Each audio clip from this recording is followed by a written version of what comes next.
ভাষা শহীদ শিশু ওহিউল্লাহকে মনে রাখেনি কেউ। চলছে ভাষার মাস। বাঙালি জাতি শ্রদ্ধা ভরে স্মরণ করছে বীর সেনানী ভাষা শহীদদের। তবে ভাষার জন্য যারা প্রাণ দিয়েছেন তাদের মাত্র কয়েকজনের নাম পরিচয়ই আমরা জানি।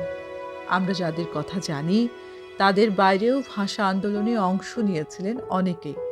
এদের মধ্যে ৮ বা ৯ বছরের এক শিশু ভাষা শহীদ ওহিউল্লাহ। যদিও ওহিউল্লাহর ব্যাপারে খুব বেশি তথ্য জানা যায়নি। তার বাবার নাম হাবিবুর রহমান। তিনি পেশায় ছিলেন একজন রাজমিস্ত্রি। শহীদ হওয়ার সময় ওহিউল্লাহ ৩য় শ্রেণীর ছাত্র ছিলেন।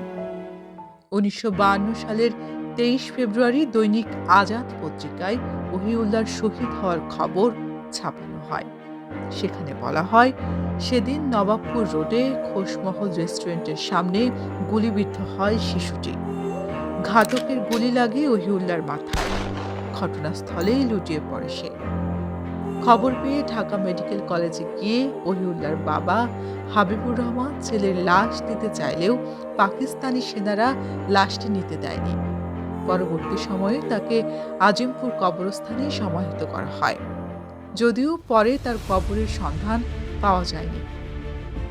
তামান্না ইমাম, রাজশাহী প্রেস।